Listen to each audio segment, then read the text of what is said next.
और अब चलिए खबरों में आगे बढ़ते हैं। छठ पूजा को लेकर इस वक्त की बड़ी खबर। दिल्ली में सार्वजनिक स्थलों पर छठ पर्व मनाने पर रोक लगा दी गई है। कोरोना के चलते केजरीवाल सरकार ने छठ पर्व मनाने पर इस बार भी रोक लगा दी है और इसको लेकर हाल फिलहाल में ये मुद्दा उठाया भी जा रहा है। छठ पूजा को लेकर इस वक्त की बड़ी खबर। दिल्ली में सार्वजनिक स्थलों पर छठ पर्व मनाने पर रोक लगा दी गई है। आमतौर पर जो अलग अलग घाट है, यमुना नदी के किनारे, वहां पर भीड़ लगती थी छठ पर्व मनाने के लिए, लेकिन कोरोना के संक्रमण काल में छठ पर्व मनाने पर सार्वजनिक तौर पर रोक लगा दी गई है। दिल्ली में छठ पर संग्राम, दिल्ली में छठ पर रोक, सार्वजनिक स्थलों पर छठ पर रोक। राजधानी दिल्ली में नहीं दिखेगी छठ की छटा। यमुना तीरे छठ का विहंगम नजारा नहीं दिखेगा। यमुना की कल कल करती धारा से छठ गीत का मिलाप नहीं हो सकेगा।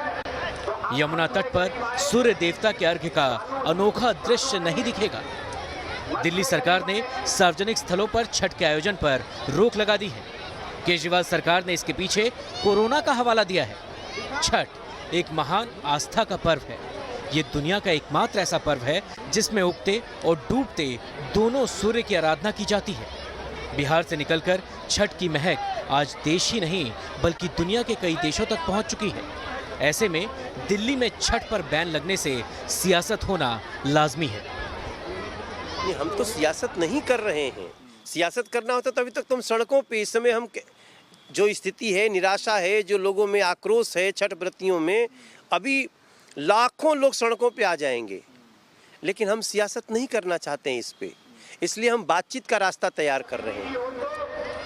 कुछ साल पहले तक दिल्ली में छठ को तवज्जो नहीं दी जा रही थी, लेकिन पूर्वांचल के वोटरों को अपनी ओर करने के लिए राजनीतिक दलों का झुकाव छठ की ओर बढ़ने लगा।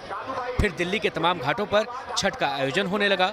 एक कदम आगे बढ़ते हुए केजरीवाल सरकार ने छठ पर सार्वजनिक अवकाश की घोषणा भी कर दी, लेकिन कोरोना के खतरे को देखते हुए छठ पर रोक लगाने से राजनीति का खेल शुरू हो गया है।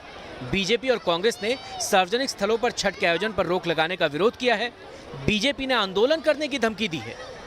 फिर मेट्रो क्यों चल रही है, फिर बस क्यों चल रही है, फिर साप्ताहिक बाजार क्यों खुले हैं, फिर शराब के ठेके क्यों खुले हैं, फिर सिनेमा हॉल क्यों खुले हैं, और फिर दिल्ली में ही बैन क्यों? पूरे देश में छठ होने का कहीं बैन नहीं है। हम तो अभी प्रार्थना कर रहे हैं ना कि अरविंद केजरीवाल जी, ऐसा जिद नहीं करना चाहिए। कोविड प्रोटोकॉल बनाइए, जैसे सारे कार्य हो रहे हैं वैसे छठ भी कोविड प्रोटोकॉल में होना चाहिए। अगर आप इतना अड़ जाएंगे तो छठ तो होगा ही, हम कोविड प्रोटोकॉल में करेंगे ही छठ, लेकिन आपकी जो रूप आपका देखेगा देश और दिल्ली, वो ठीक नहीं है। दिल्ली में कोरोना की रफ्तार सुस्त है। मॉल, रेस्टोरेंट और सिनेमा घर और मंदिर खुल चुके हैं। ऐसे में छठ पर रोक लगाना अटपटा जरूर लगता है। दिल्ली में 6 महीने बाद एमसीडी चुनाव हैं। यहाँ पूर्वांचली मतदाताओं की संख्या 35 से 40% के करीब है। ऐसे में केजरीवाल को ये फैसला कहीं उल्टा न पड़ जाए। सांसद मनोज तिवारी साफ तौर पर यह ऐलान करते हुए और दिल्ली सरकार की जो मंशा है इस पूरे के पूरे निर्णय के पीछे, उसके ऊपर सवालिया निशान खड़े करते हुए साथ ही साथ ये दावा भी करते हुए कि केजरीवाल सरकार बेशक मना करे, लेकिन दिल्ली में छठ का पर्व उसी उल्लास और श्रद्धा के साथ तमाम छठ समितियों के द्वारा मनाया जाएगा। विजय जैनेंद्र के साथ मणिदीप शर्मा, न्यूज़।